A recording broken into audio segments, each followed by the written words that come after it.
Hi, my name is Carrie and I'm 32 years old. A couple of years ago, I went through a divorce. It was a tough experience, but now I feel like I'm in a place where I can talk about it, so here I am. I've always felt like I lived an average life. I wasn't particularly great at anything. I did okay in school, and I was decent at most things I tried, but I never excelled at any of them. You could say I was a jack of all trades, master of none. My looks were pretty average too. I wasn't unattractive, but I wasn't the type to turn heads when I walked into a room. Growing up, I was comfortable with how I looked. I wasn't self-conscious because I'd had a few really handsome boyfriends in high school and college, so my appearance never really bothered me. That all changed when I got into a toxic relationship during my last year of college. At first, my boyfriend seemed nice. I knew he wasn't the one, but I enjoyed his company, so I kept seeing him. As my feelings for him grew, I started ignoring his bad behavior. I was so blinded by love that I didn't realize how much he was hurting my self-esteem. By the time the relationship ended, my confidence was completely shattered. I couldn't even look at myself in the mirror without feeling ugly and breaking down in tears. It took me 5 years after college and leaving that boyfriend to start dating again. The person I began seeing was my now ex-husband, Nick. We met at a bar when I was out celebrating a friend's birthday. I wasn't drinking that night because I didn't like how overly confident I got when I was drunk, and I didn't want to embarrass myself. Nick was the one who approached me. "Hey, how's it going?" he asked. "Oh, hello, I'm good, thank you. How about you?" "I'm just enjoying the vibe here. Mind if I join you? Why are you sitting alone?" I needed a break from all the dancing. We're celebrating a friend's birthday. It looks like they're having a blast. They really are. They're all single, by the way, if you're interested. Why go to them when I'm already talking to the most beautiful girl in the world? You must need glasses if you're talking about me. My eyesight's fine. I could have talked to them, but I chose you. Oh. How about this? Give me your number, and tomorrow when we're sober, we'll grab coffee. I like that idea. We exchanged phone numbers and continued chatting until Nick had to leave for work the next day. I felt a warm rush of happiness.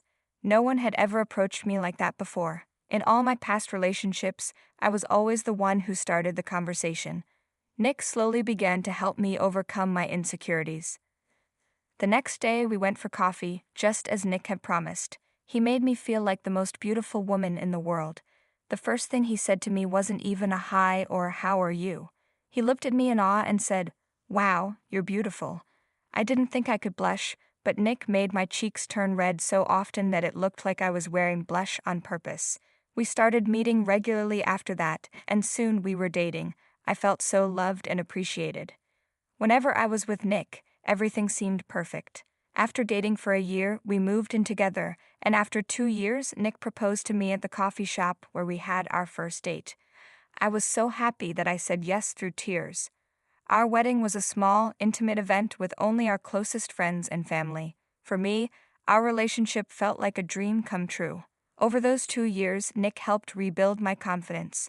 He told me I was the prettiest girl in the world so many times that I started to believe it.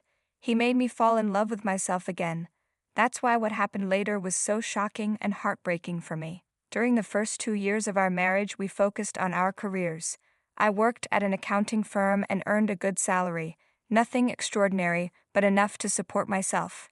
Nick, on the other hand, worked for a big company and earned 1.5 times what I did. He was always striving for more promotions, and I admired that about him. We both agreed to work hard because we wanted to start a family soon. We stuck to our plan, worked hard, and saved up a good amount of money. When we started trying for a baby, I got pregnant within 2 months. Nick and I were overjoyed. I felt like I was living my dream life. I had my dream job, lived in my dream house, was married to my dream man, and was about to have my dream baby. It felt like I had everything I ever wanted. Of course, I was nervous about becoming a parent for the first time. One night, after a tough day at work, Nick and I lay in bed and talked about our fears. "You know, babe, sometimes I get scared thinking about being a mom," I admitted. "It's just overwhelming to imagine being responsible for another life." "I feel the same way," Nick said.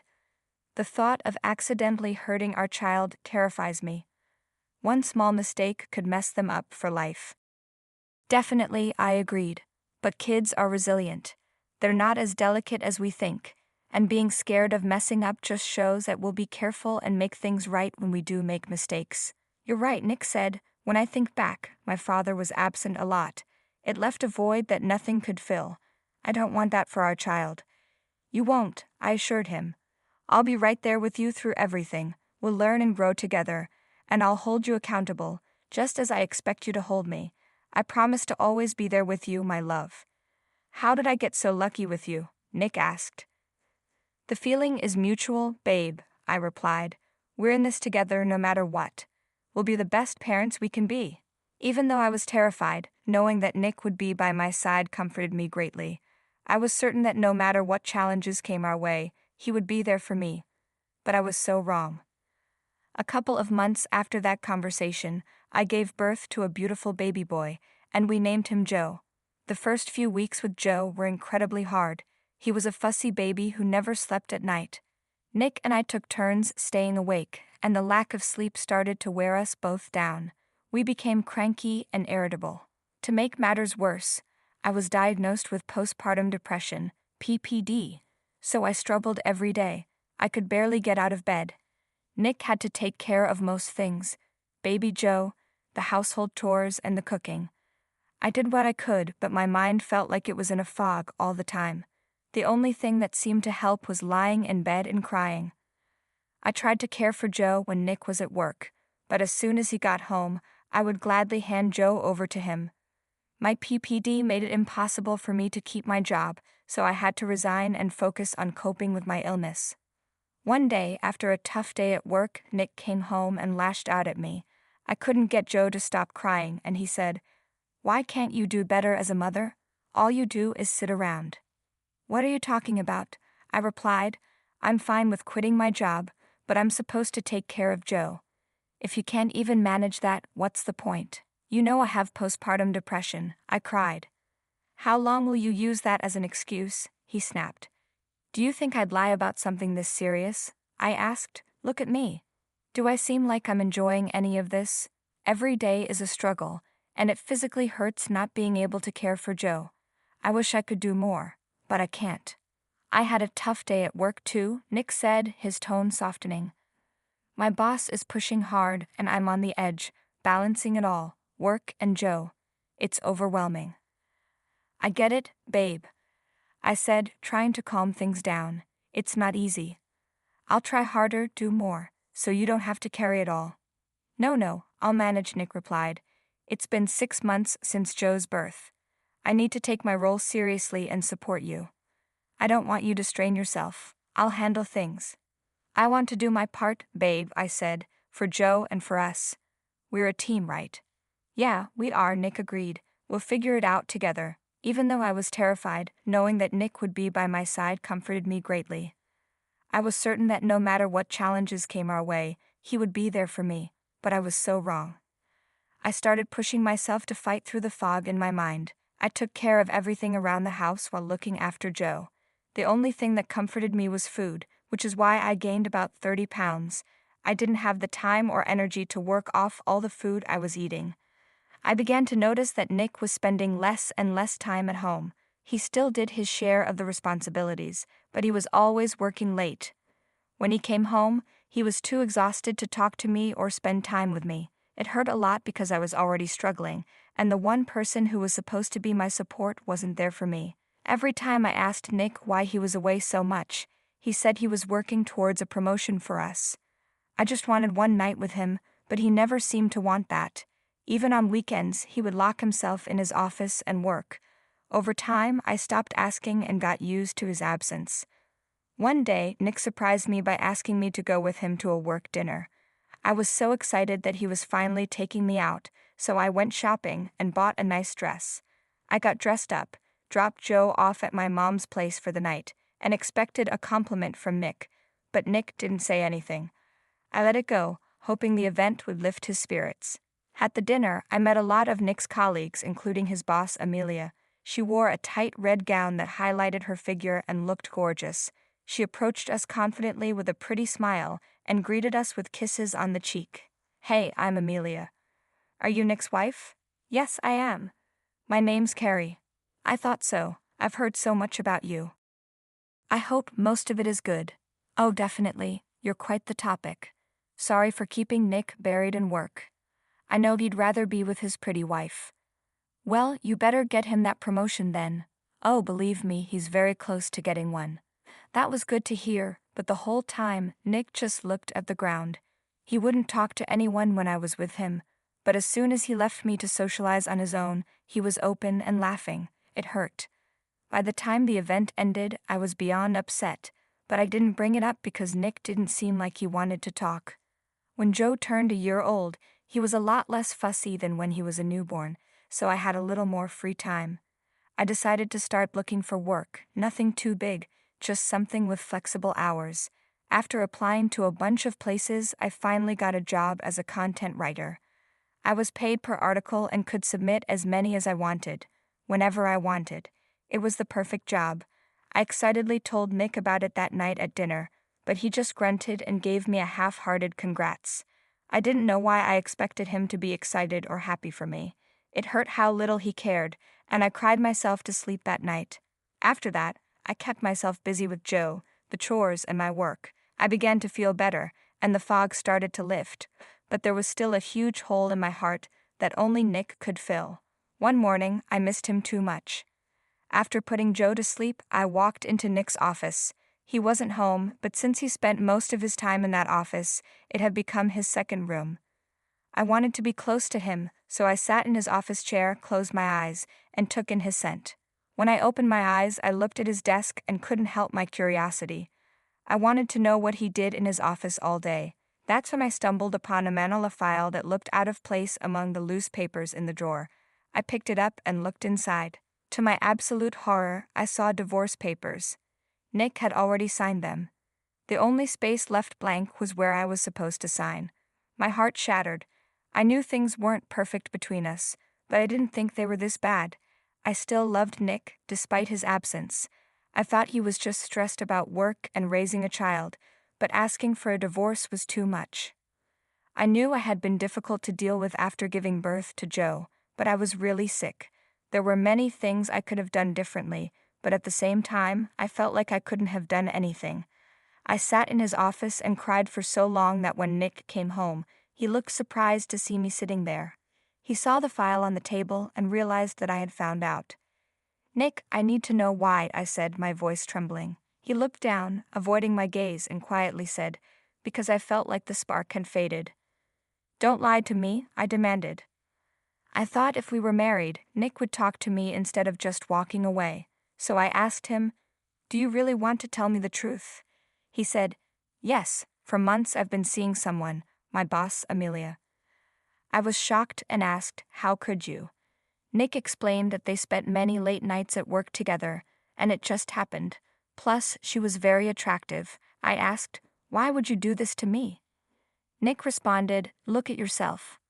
I could overlook being poor, but you're not attractive anymore. You're so fat and ugly. Pregnancy ruined you. I regret getting you pregnant." I was heartbroken and asked, "How can you regret your own son?" Nick coldly replied, "I'd rather have a hot wife than a son. Sign the papers, I'm marrying Amelia." I was furious and told him he was heartless. I thought he loved us, loved me. But he said, "Things change, Carrie." In that moment, something came over me. I went to our room, packed his things, threw his bag at him, and told him to get out. I also said I would contest the divorce. Without a word, Nick left. I cried the whole night, wondering how he could do this to me and Joe. My sadness turned to anger. I wondered if Nick and Amelia had been having an affair when I went to that business dinner party. Is that what she meant when she said he would get a promotion? I wanted to break something but instead took deep breaths, pulled out my laptop, and looked up Amelia. I found out she was married too. I didn't have proof, but I messaged her husband on Facebook, telling him what I found out. I hoped something would happen and that Nick and Amelia would face consequences. The next morning, I forced myself not to look at my phone and focused on taking care of Joe and working. I needed to earn money to afford a lawyer. In the afternoon, I had a visitor. Amelia's husband, Jerry. He looked like he hadn't slept. He awkwardly asked if he could come in, and I let him. We sat in a living room, and he asked how I was holding up. I said I was okay, just trying to wrap my head around everything. Jerry said, "Yeah, I know what you mean. This whole situation is a mess. So why did you come over?" He explained that after my text, he and Amelia had a massive fight. He came over partly to get out of his place and partly to suggest that we get revenge on them together. Revenge?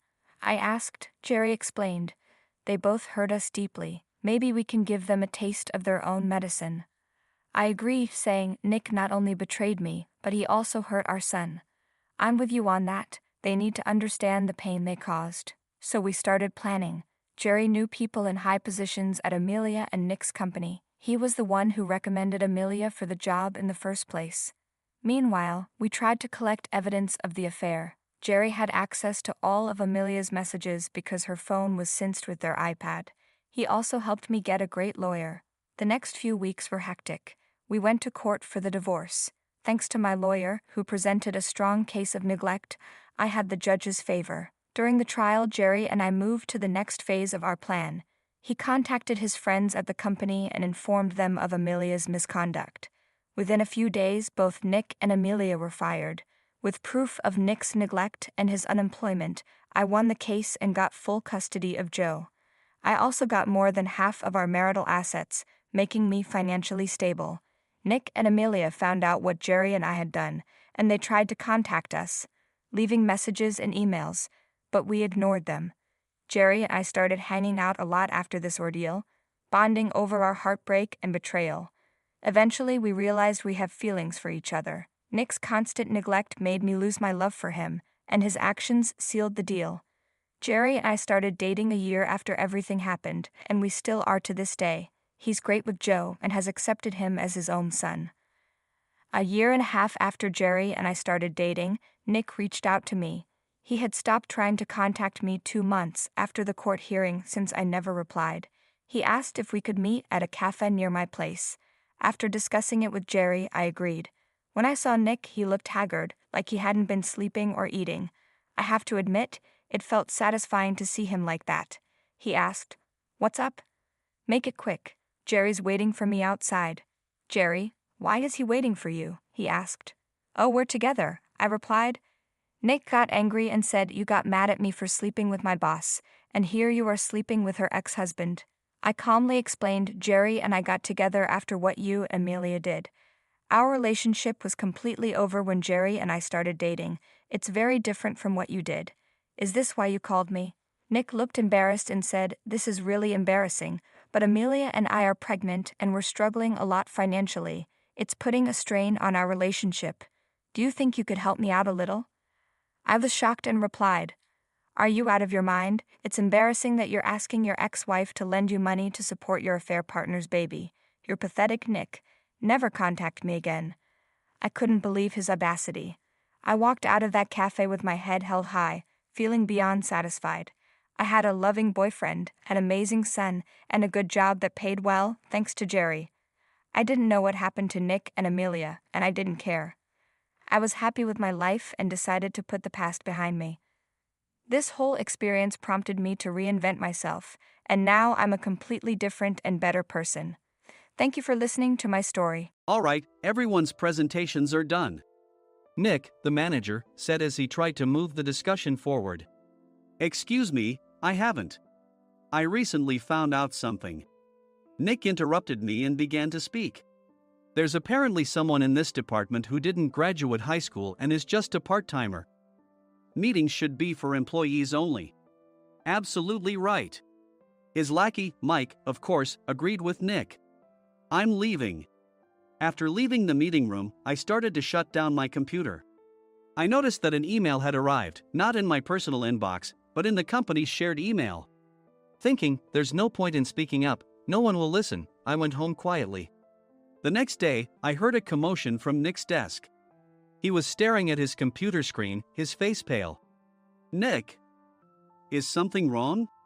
Mike looked at the screen with him. And he turned even paler than Nick.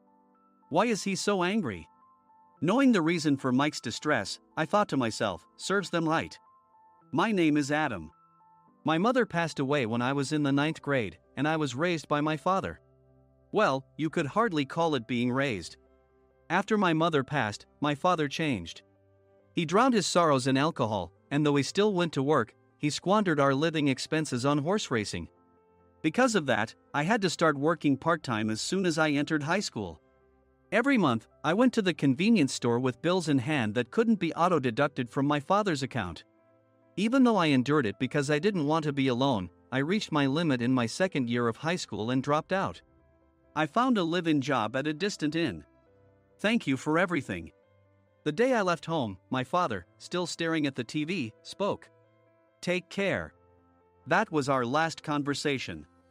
Back then, 18 wasn't the age of majority, so I needed my father's permission to work, and I couldn't hide my place of employment.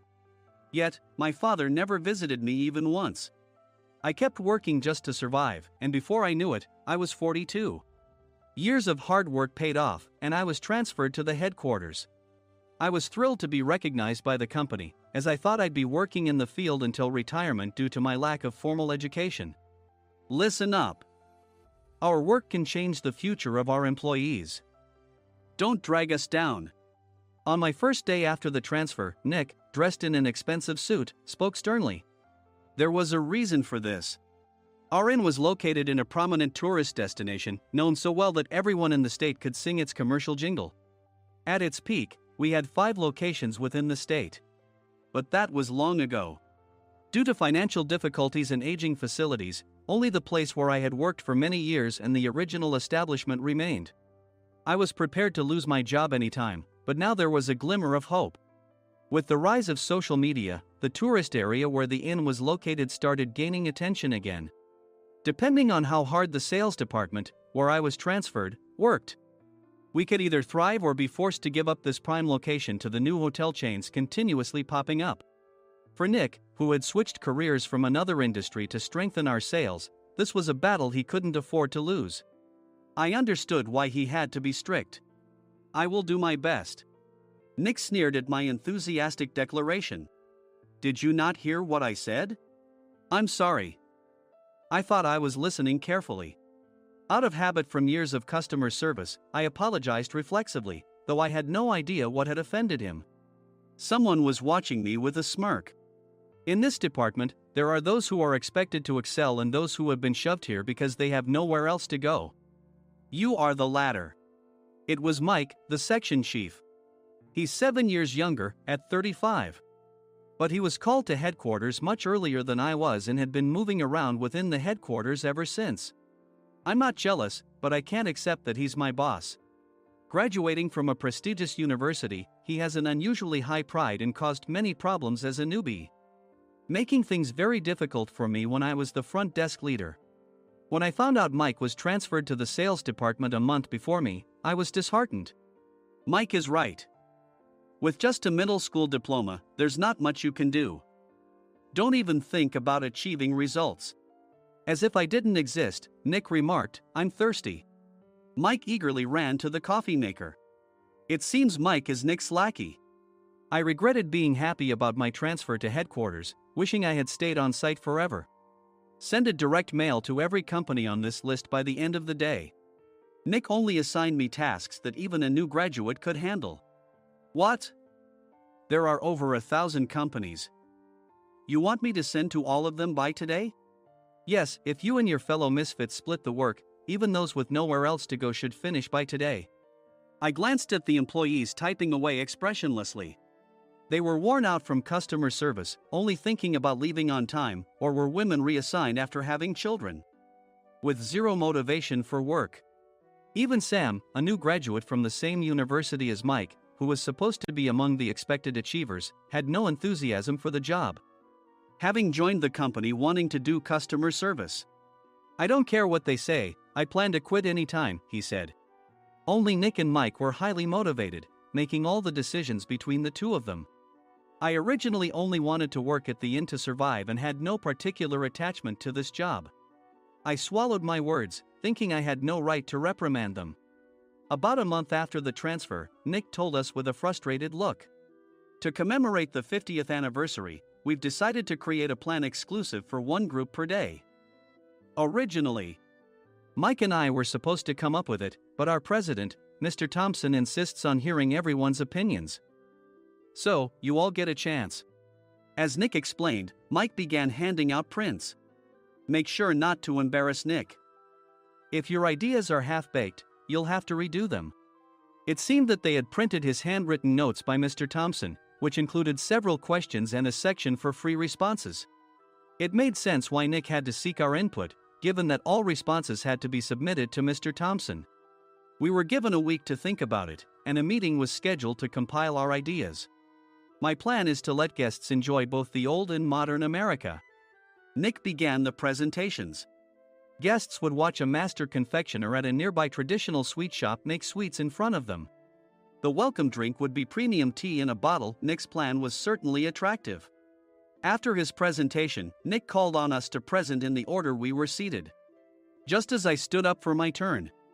All right, everyone's presentations are done. Excuse me, I haven't. I recently found out something. Nick interrupted me. There's someone in this department who didn't graduate high school and is just a part-timer. He was likely talking about me. I joined the company as a part-timer and was made a full-time employee when I turned 20. That was 20 years ago, so Nick and Mike probably had no chance to know until recently. Meetings should be for employees only. Absolutely right. After that, Nick kept creating opportunities to solicit everyone's opinions, purposefully excluding me from speaking. The meeting unexpectedly heated up and went past the scheduled end time. A few people asked to leave, and the discussion continued with the remaining few. Still here? Normally, you'd leave in that situation. Though I had no attachment to the job initially, hearing kind words from customers made me want to make them happier. For someone like me, with nowhere to go, the inn was my home and customer service was my life. I felt pathetic about my current self. I'm leaving. I left the conference room and started shutting down my computer. I noticed an email had arrived, not in my personal inbox, but in the company's shared email. Thinking no one would listen to what I had to say anyway, I quietly went home. The next day, while preparing the DM as instructed, I heard a commotion from Nick's desk. In his haste to stand up, he hit his knee on the desk. He stared at his computer screen, his face pale. Nick! What's wrong? Mike, thinking he should be the first to rush over, approached Nick while still wearing his coat. He peered at the screen with Nick. And he turned even paler than Nick. Why is he so angry? Who is responsible for this company? Nick, more irritated than ever, asked, and Mike answered without checking. Probably Sam. Sam wasn't there because he was attending a morning training session for new hires. Nick gave up on getting angry and returned his gaze to the screen. They were looking at an email that arrived right after the end of the working day yesterday. Apparently, no one, including me, had checked it before leaving. The email was from a large company that used us for their annual employee trips. The president and executives of that company also frequently used our services personally. President of the company, Mr. Mason himself had declared that neither he nor his company would ever use our services again. Well, some companies cancel their employee trips or stop using our services due to financial struggles. Let's just move on. Mike kept wiping the sweat from his forehead with a handkerchief. Knowing why Mike was so agitated, I quietly watched their interaction. Do you know how much revenue we get from that company? We can find other guests to fill the rooms, but we'll lose the banquet costs, gift shop revenue, rental car fees, and more. Moreover, the gifts were supposed to be prepared by the traditional confectionery shop involved in Nick's proposed plan. If it's known that we incurred such a huge loss at this critical time, Nick's position in the company would be jeopardized. Nick took a deep breath, seemingly trying to calm himself. All right, Mike. Go to New York right now and apologize to Mr. Mason. What? You're coming with me, right? I have urgent work to do. I trust you, which is why I'm entrusting this to you. Please. Mike, believing Nick's sincerity, agreed with a determined look on his face, saying, yes. That's Nick for you. Even if Mike went to apologize, Nick would shift all the blame onto him if the client didn't change their mind. Well, it was Mike's fault to begin with, so it served him right. About 3 hours later, Sam answered a call from somewhere and repeatedly apologized, saying, I'm very sorry. Everyone watched to see what was happening. After ending the call, he informed Nick with a weary tone. When Mike arrived at the client's company, he only made things worse, further infuriating Mr. Mason. He was demanding, "Get his boss here immediately." It was no wonder Sam was exhausted, dealing with such a call right after returning from training. "What is that idiot doing?" "All right, Adam, you're coming with me. If sacrificing Mike didn't work, then I must be next." Normally, I'd want to refuse at all costs, but I saw an opportunity in this situation. "If I can be of assistance, I'd be happy to join you." I immediately followed Nick, and we flew to New York. When we introduced ourselves at the reception, it became clear how serious the situation was, as the receptionist personally escorted us to the president's office. Angry voices leaked through the door, making both Nick and me uneasy. "Excuse me. I'm Nick, the supervisor. I understand my subordinate has caused you trouble, and I deeply apologize." Nick, with his experience in the corporate world, knew enough to offer an apology before excuses. However, his customer service skills left much to be desired. I sighed as I saw Mike trembling like a small dog in the corner of the room. "What kind of training are you giving your subordinates?" Mr. Mason glared at Nick with a red face. The intensity of his gaze made even Nick take a step back. Regrettably, I joined this company only 2 years ago and was unaware of Mike's issues. I should have identified his shortcomings sooner. Indeed, I should have realized sooner. No sensible person would come to apologize and then give a lengthy presentation on the drawbacks of not using their in. Nick froze, his mouth slightly open. Suspecting the worst, I picked up the documents that had fallen to the floor. It seemed Mike hastily prepared these documents on the plane, listing the disadvantages. Disadvantage 1: if you change the venue for the company trip, employees might suspect it's for cost-cutting reasons, leading to a negative impression. Reading it aloud half-jokingly, Nick snatched the papers from my hand and checked the contents with a furious expression. Among the stack of documents was a receipt from a nearby convenience store's copy machine. I felt a pang of dread, hoping he hadn't shown the receipt as well. What do you think he said when I asked what kind of nerve he had to do this? I'm very sorry." Faced with the dire situation, Nick must have thought there was nothing left to do but apologize. In a voice smaller than I'd ever heard from him, he uttered words of apology. He said, "I'm a Harvard graduate. I don't believe I said anything wrong." "Mike, what have you done?" Forgetting his plan to pin the blame on Mike, Nick yelled loudly, even in front of Mr. Mason. "I didn't do anything wrong." "You're still saying that? Look at him." Mike pointed at me with a shaking hand. "I was assigned to headquarters in my 20s and now I'm a section chief. This guy only made it to headquarters at 42. Everything I've done proves I was right. So why are we losing the contract?" Having said his piece, Mike collapsed to the floor. "Of course. You were sent there because you had nowhere else to go."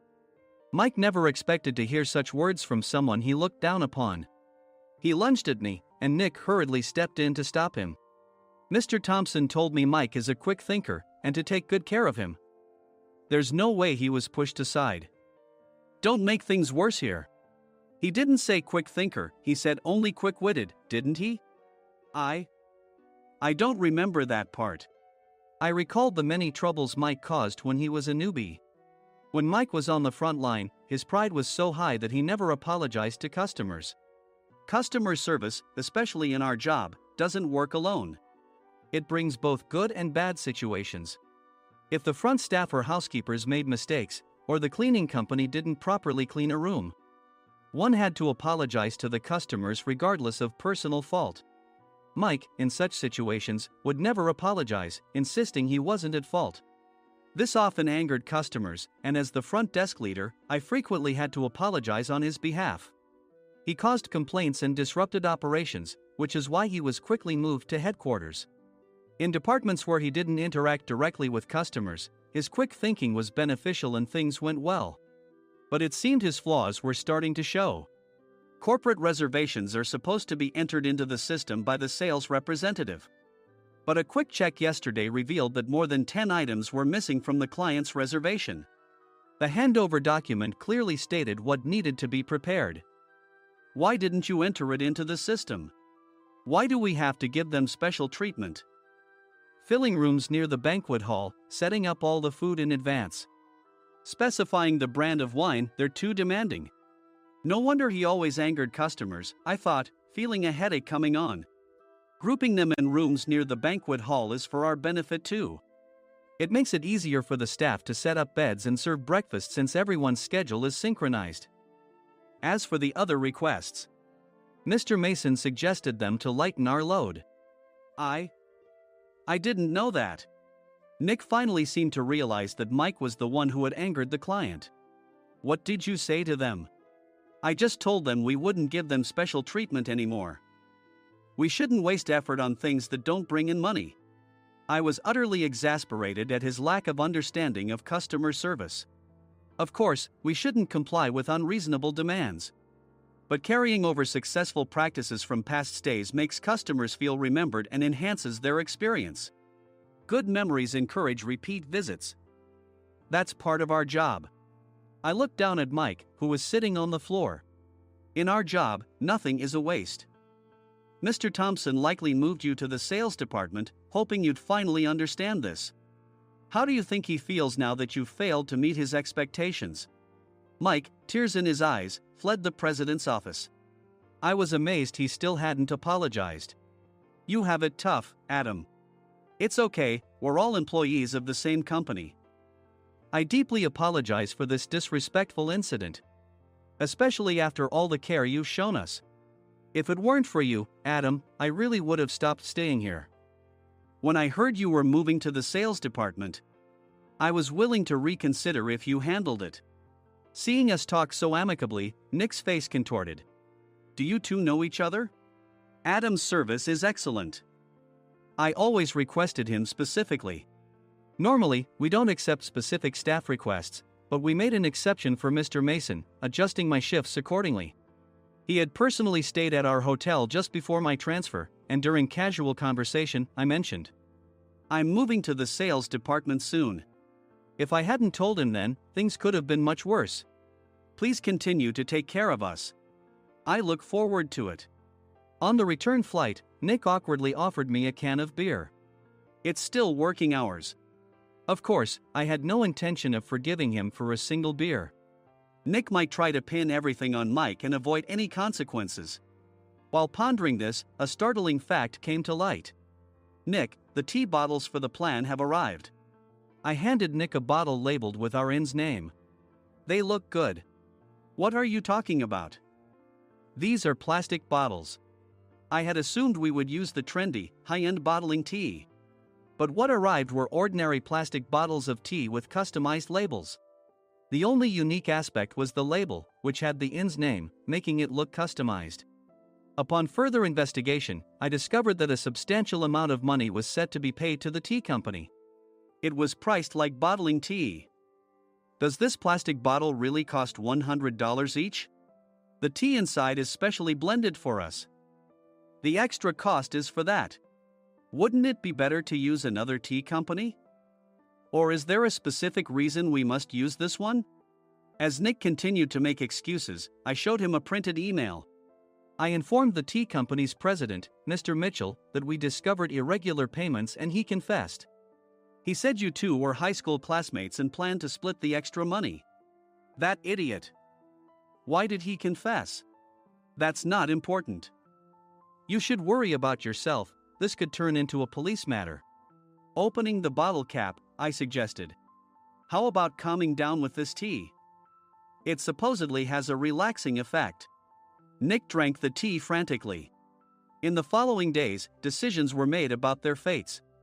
Mike was reassigned to the General Affairs Department, with no chance of transfer or promotion, as per Mr. Thompson's orders. As for Nick, since the payment to the tea company hadn't yet been made, he narrowly avoided legal trouble. Instead, he was encouraged to leave the company, and to avoid further complications, Nick submitted his resignation. Rumor has it that connections between HR departments have made it difficult for him to find new employment. Even though it was good to have those two gone, something unexpected happened in the sales department. Everyone became motivated and united in refining the 50th anniversary plan. In the end, my plan was adopted. We collaborated with the Tourist Information Center to provide personalized guides. The plan, tailored to the number of guests, was truly special for the 50th anniversary. Hey, is Adam's family coming to stay? I immediately booked that special plan for my family. Sam noticed it on the reservation list and quickly picked up on it. Yes, I'm inviting my father. That's great. I might invite my parents too. I lacked the courage to face my father just as Adam. But here, with the confidence Mr. Mason praised, I felt ready. The 50th anniversary plan was a perfect opportunity to reconnect with my father. I hoped to bring back the days when we could laugh together as we once did.